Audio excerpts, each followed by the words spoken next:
Hello, सत श्री अकाल, नमस्कार, सलाम दोस्तों। तो आज बात करते हैं जी पटियाला के एक एक्टर जशपाल जी। जशपाल उनका नाम था और उनके साथ दोस्त थे उनके अपने ओमपुरी साहब, नसीर साहब। तो साहब लगाना पड़ता है, इन्होंने साहब लगाने के लायक काम किए हैं। तो जो उन्होंने किया वो शायद आपको गलत लगे, पर हमारी लाइन के लिए उनका साहब लगाना ज़रूरी है। अक्सर क्या होता है कि जो गरीब बंदा होता है वो कहीं ना कहीं एक अमीर आदमी को साथ में रखता है। एक समंदर की छनकार आती है पानी की, तो वो प्लीज़ एडजस्ट करें। तो जब ओमपुरी अच्छे मंजे हुए एक्टर होते हैं तो उनको मुंबई आना होता है, तो वो अपने साथ एक बंदे को ले लेते हैं। वो है जशपाल जी। जशपाल जी पटियाला के तड़िपड़ी के रहने वाले, तो उनका काम थोड़ा अच्छा रहता है। तो चलो वो आ जाते हैं मुंबई, स्ट्रगल करते हैं। स्ट्रगल करते करते ये तीनों एक जगह रहते हैं, ओमपुरी, नसीर साहब और ये जशपाल। जशपाल जी का काम बहुत अच्छा था और करते करते वो जैसे ही मतलब थोड़ा बहुत आगे निकले, तो कई बार ऐसा होता कि ओमपुरी को मिलने या फिर नसीर को कोई कहानी सुनाने उनके रूम पे, तब लोग रूम में ही रहा करते थे। तो रूम में आते तो जैसी बातें होती या कुछ होता तो वो प्रभावित इतने हो जाते कि जशपाल को काम दे देते।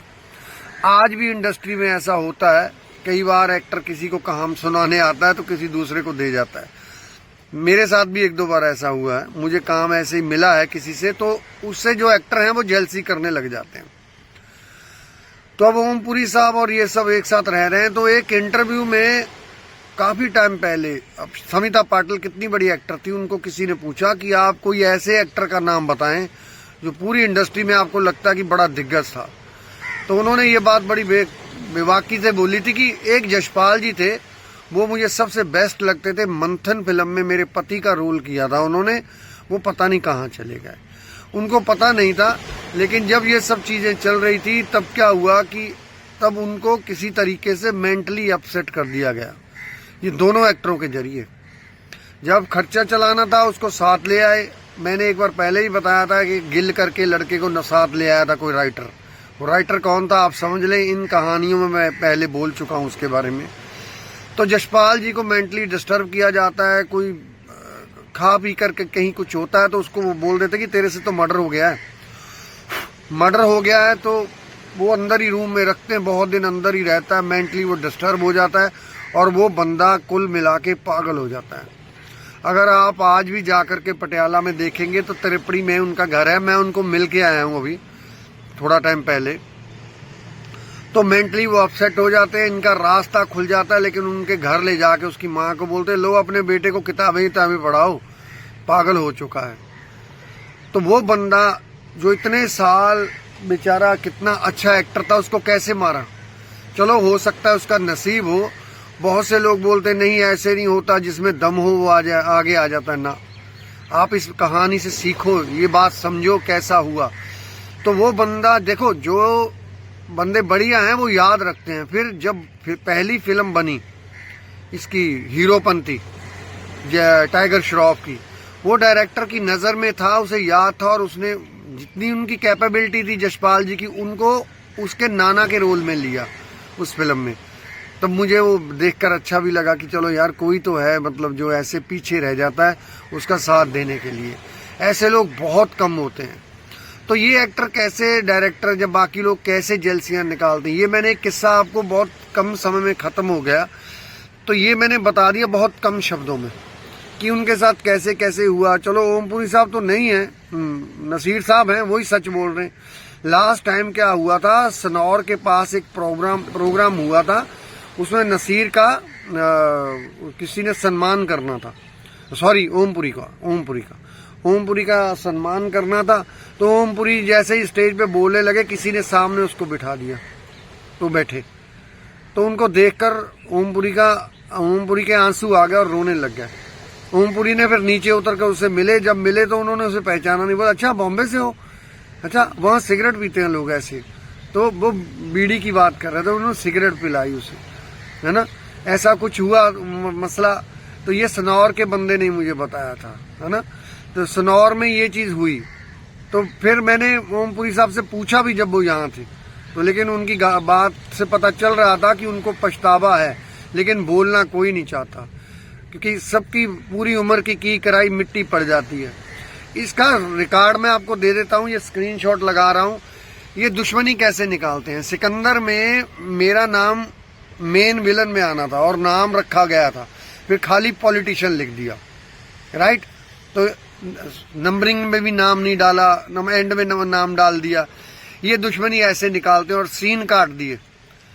बंदा अगर सच्चा ईमानदारी से बात करता है तो उसके साथ ये सब करते ही हैं। उसका निकाल दिया। फिर गन एंड गोल में क्या किया, उसने अपनी दुश्मनी निकालने के लिए, डायरेक्टर ने, दुश्मनी क्या थी कि मैं उसको यही बोलता था कि अगर प्रोड्यूसर तुम्हें तुम्हारी औकात से ज्यादा पैसे दे रहे हैं, तुम 10 मांग रहे हो, तुम्हें 10 दे रहे हैं, 10 मांग रहे हो 12 दे रहे हैं, कोई 12 मांग रहा है उसे 14 दे रहे हैं, मतलब ये चीजें मैं बोल रहा था। तो इससे झगड़ा हुआ था। उसने सेट पे बड़े एक्टर से जब फाइट सीन चल रहा था मेरे को गाली दिलाई, जिस गाली से मैं गुस्सा होता हूँ, है ना। फिर बाद में एडिटिंग में काट दी। एक डायलॉग डाला, आप देख सकते हैं, वो स्क्रीनशॉट लगाता है इसके एंड में, अगर हुआ तो मैं काट के ही लगा दूंगा। वो तो लगा दिया कि सप ते अग्गो बार करदा कुत्ता पिछो कटदा। ये डायलॉग कहाँ का है। और इतनी मूर्खताई, फिल्में अपनी बर्बाद कर रहे हैं दुश्मनी निकालने के चक्कर में। फिर नंबरिंग में नाम कैसे डाला कि मेरा जिस तोती को मैं लेके आया फिल्म में, जिसकी पहली फिल्म थी, उससे भी नीचे नाम लिख दिया। उनको था कि ये मैं कुछ मुद्दा उठाऊंगा या कुछ बात करूंगा। मतलब ये चीजें, इनकी हरकतें हैं। ये खुद बोल तो सकते नहीं, बदला लेने का इनका यही तरीका रहता है। और सड़ते एक दूसरे से बहुत ज्यादा है, खासकर हमारे लोग बहुत जलते हैं। मैंने कितना बड़ा किस्सा ये यशपाल जी का बहुत कम लोगों को पता है। राज बब्बर टाइप बंदों को, पुराने एक्टरों को, सबको पता है, पर उसको किसी ने याद नहीं किया, उसका कोई नाम नहीं लेता। लेकिन हीरो पंक्ति में उसका नाम तो उसको लेके आया कोई। ये बहुत अजीब कहानियां हैं जो मैं आपको बता रहा हूँ। लेकिन बीच में 2-4 लोग आते हैं विद्वान कमेंट डालने, वो कोई हमारे ही हैं जिनको हमने कुछ छिल्लर डाल रखे हैं, बस उनका काम ही है भौंकना हम पे। अच्छी बात है, भौंकते रहे, पर मुझे एक पता चलता है कि कितने अच्छे तरीके से वो वीडियो देखते हैं। और एक बंदे ने कमेंट डाला था कि तुम सरकारी टट्टू हो, आतंकवाद बोल रहा हो, खाड़कूबाद है। अबे बंदर सुन, हमारे लिए आतंकवाद इसलिए है क्योंकि पुलिस ने मचाया, तंग किया। इसको राइटर के साथ तुम बात नहीं कर सकते। पुलिस परेशान कर रही थी तो पुलिस के लिए हम आतंकवाद लगा रहे हैं, है ना। हर बंदे का अपना अपना नजरिया है। तेरे नजरिए से हम देख नहीं सकते, तेरा नजरिया कितना अच्छा है हमें पता है। तुम तो कोई पालतू हो किसी के, वो तुम्हें आज वो कुछ 4 टुकड़े डाल रहा है उसके लिए भौंक रहे हो, कल को कोई और आ जाएगा उसके लिए भौंकोगे। एक पलविंदर सिंह करके है, सिंह मत लगाओ यार तुम अपने नाम के पीछे। सिंह लगाना बंद कर दो, तुम्हारी औकात सिंह लगाने वाली नहीं है ना। तो ये चीजें बहुत जरूरी हैं। ये सिंह बनना बड़ा मुश्किल है। तुम जैसे टट्टुओं का काम थोड़ी है। जो सिंह है वो हैं, बहुत से लोग मेरी नजर में भी हैं, मैं भी उनको नोट करता हूँ। तो प्लीज ऐसे लोगों को नोट करें और इनकी बातों में ना आए। खैर हमारे चैनल में बहुत समझदार लोग हैं, 1-2 लोगों को छोड़कर। चलो 1-2 तो होते ही ऐसे, है ना। तो वो चाहिए भी, और पता चलता है कितनी बारीकी से देखते हैं। और देखा करो, मजा आ रहा, डालो कमेंट तुम्हारी पूंछ पे पैर रख के मुझे बहुत मजा आ रहा है। Take care, thank you, bye. अगली कहानी, अगला किस्सा फिर कभी।